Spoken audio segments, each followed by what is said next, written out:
एक शख्स शादी से पहले मर्द होता है, लेकिन जब उस शख्स की शादी होती है और जब सुहाग रात की बारी आती है तो वह अपनी बीवी के साथ 2 बार संबंध बनाने की कोशिश करता है, लेकिन वह दोनों बार नाकाम रहता है।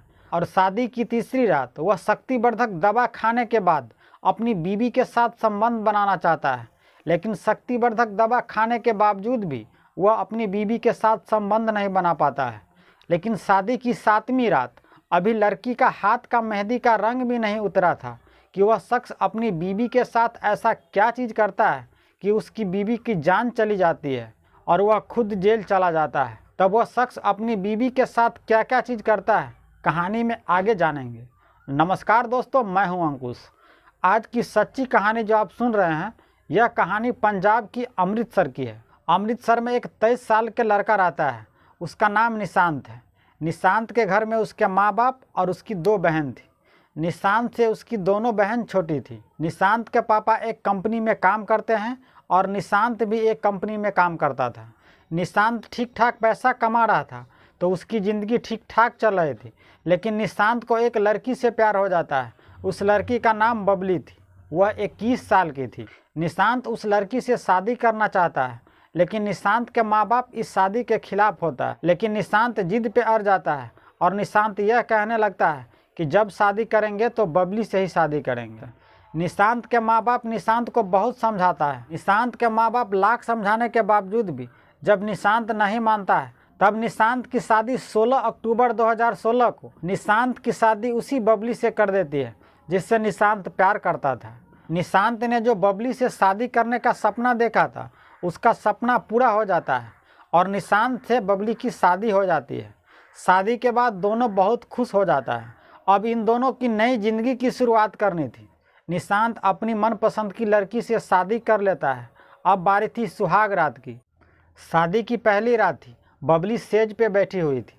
इसके बाद उस कमरा में निशांत आता है और बबली के पास आकर बैठ जाता है और दोनों मीठी मीठी बातें करने लगता है। कुछ देर तक दोनों मीठी मीठी बातें करने के बाद निशांत अपनी बीवी बबली के साथ संबंध बनाने की कोशिश करता है, लेकिन निशांत बहुत कोशिश करने के बावजूद भी वह अपनी बीवी बबली के साथ संबंध नहीं बना पा रहा था। इससे पहले निशांत किसी भी लड़की के साथ शारीरिक संबंध नहीं बनाया था। निशांत जब बहुत कोशिश करने के बावजूद भी अपनी बीवी बबली के साथ वह संबंध नहीं बना पा रहा था, तब निशांत को कहीं न कहीं यह लगने लगा कि वह नपुंसक तो नहीं है। और इधर बबली निशांत को यह कहता है कि कोई बात नहीं है, हम कुछ देर के बाद फिर से प्रयास करेंगे। लेकिन निशांत जब अपनी बीवी के साथ संबंध नहीं बना पा रहा था, तब उसके दिमाग में यह बात घर कर जाता है और उसे यह लगने लगता है कि वह नपुंसक है। कुछ घंटों के बाद निशांत अपनी बीवी बबली के साथ फिर संबंध बनाने की कोशिश करता है, लेकिन इस बार भी निशांत अपनी बीवी के साथ संबंध नहीं बना पाता है। वह बहुत प्रयास करने के बावजूद भी अपनी बीवी के साथ संबंध नहीं बना पाता है। तब बबली को भी यह कहीं न कहीं लगने लगता है कि कहीं निशांत नपुंसक तो नहीं है। निशांत काफ़ी प्रयास करने के बावजूद भी अपनी बीवी के साथ वह पहली रात संबंध नहीं बना पाता है और शादी की पहली रात ऐसे ही गुजर जाती है। इसके बाद दूसरी रात आती है। निशांत जो पहली रात में अपनी बीवी के साथ शुरुआत में मीठी मीठी बातें कर रहा था, दूसरी रात में वह मीठी मीठी बात करने तो दूर की बात, वह सही से नज़रें भी नहीं मिला पा रहा था। और निशांत अपनी बीवी बबली को यह कहता है कि आज मैं थक गया हूँ और मैं सोना चाहता हूँ और तुम भी सो जाओ। बबली निशांत को यह कहता है, आज शादी की दूसरी रात है, हम लोग कुछ देर बात करते हैं, इसके बाद सो जाएंगे। निशांत अपनी बीवी को यह कहता है कि मैं थक गया हूँ और मुझे नींद आ रही है, मुझे सोने दो। तुम्हें सोना है तो सो जाओ, अगर नहीं सोना है तो तुम जगी रहो, लेकिन मुझे परेशान मत करना, मुझे डिस्टर्ब मत करना। जिस बेरुखी से निशांत ने अपने बीवी के साथ बात किया था, यह बात सुनने के बाद बबली की आंख में आंसू आ जाती है और वह यह सोचने लगती है कि शादी से पहले कितना बढ़िया था निशांत, कितनी मीठी मीठी बातें करता था, लेकिन शादी के 2 दिन के बाद इसे क्या हो गया जो यह इस तरीक़ा से बात कर रहा है। यह बात सब सोचने के बाद उसकी आंख में आंसू आ जाती है और आंख में आंसू लिए हुए ही शादी की दूसरी रातें भी इन दोनों की ऐसे ही कट जाती है। इसके बाद सुबह हो जाती है और शादी के 3 दिन हो जाता है। इसके बाद निशांत अपनी बीवी को यह कहता है कि मुझे काम पे जाना है, तुम फटाफट नाश्ता तैयार कर दो, मैं नहाने धोने जा रहा हूँ। बबली नाश्ता तैयार करने में लग जाती है। कुछ देर के बाद जब नाश्ता तैयार हो जाता है तो निशांत नाश्ता करने के बाद वह काम पे निकल जाता है और निशांत के पापा भी अपने काम पे चला जाता है। निशांत और बबली के शादी के बाद क्या रिश्ता था, यह बात सिर्फ निशांत और बबली ही जानती थी। निशांत जब अपनी बीवी के साथ पहली रात संबंध नहीं बना पाता है और दूसरी रात वह अपनी बीवी के साथ बेरुखी से बात करता है, यह बात सोचकर बबली अपने कमरे में रो रही थी।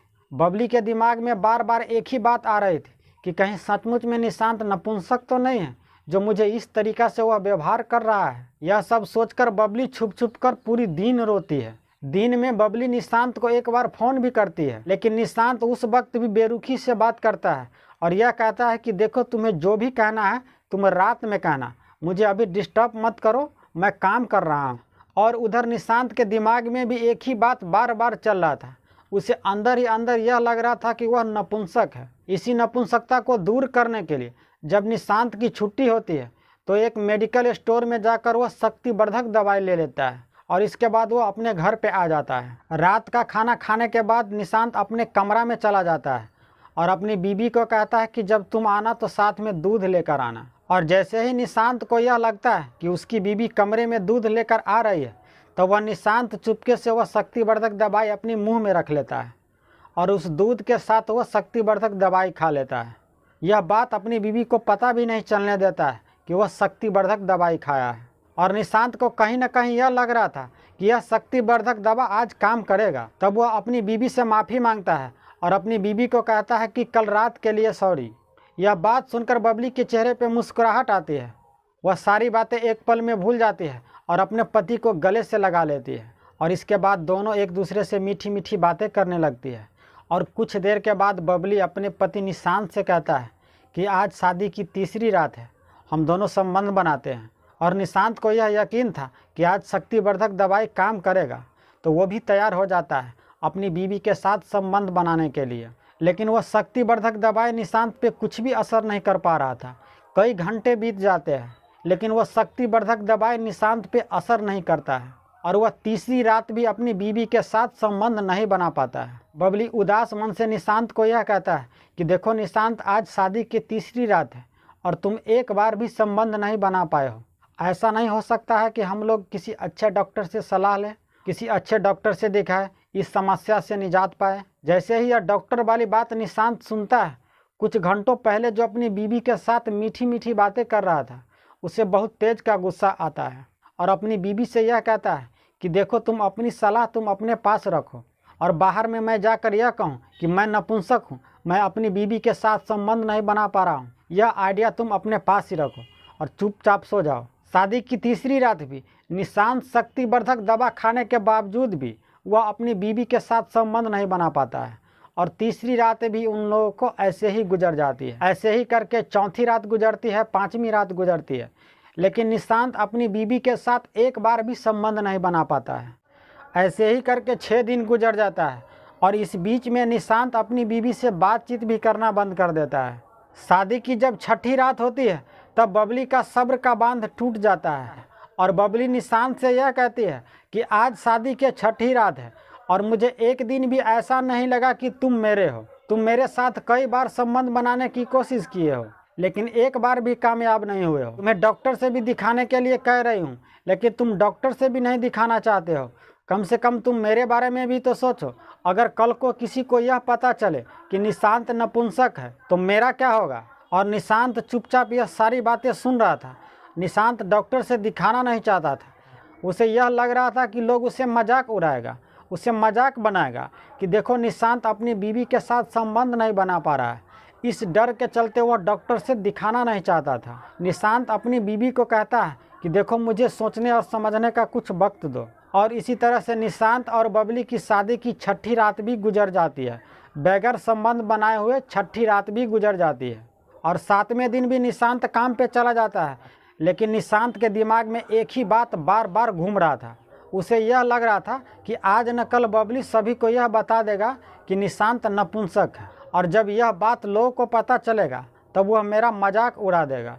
यही बातें उसके दिमाग में बार बार चल रहा था। तब निशांत अपनी नपुंसकता को छुपाने के लिए बबली को जान से मारने का फैसला करता है और ड्यूटी खत्म करने के बाद जब घर वापस आता है तो रात का खाना खाने के बाद वह कमरे में सोने चला जाता है। इसके बाद उसके कमरे में बबली आती है। बबली निशांत से यह कहता है कि तुमने कुछ सोचा है कि नहीं सोचा है। तब निशांत बबली से यह कहता है कि मुझे कुछ और वक्त चाहिए और तुम सो जाओ। बबली इस बात से अनजान थी कि आज रात उसके साथ क्या होने वाला है और कुछ ही देरों के बाद वह गहरी नींद में सो जाती है। और जब वह गहरी नींद में सो रही थी, इसके बाद निशांत उठता है और बबली का गला दबाने लगता है। वह तड़पने लगती है और कुछ ही देर के बाद वह तड़प तड़प कर मर जाती है। और जब बबली मर जाती है तो निशांत उसी के बगल में लेट जाता है और वह यह सोचने लगता है कि मेरा हकीकत किसी को पता नहीं चलेगा, मेरे नपुंसकता के बारे में किसी को पता नहीं चलेगा। लेकिन निशांत को धीरे धीरे यह एहसास होने लगता है कि मैंने ये क्या कर दिया। जिसे मैं प्यार करता था उसे अपने हाथों से गला घोंटकर जान से मार डाला। कम से कम एक बार डॉक्टर से सलाह तो ले लेते कि सचमुच में मैं नपुंसक हूँ या नहीं हूँ। जब इस बात का उसे पछतावा होता है तब तक तो बहुत देर हो चुकी होती है और सुबह हो जाती है।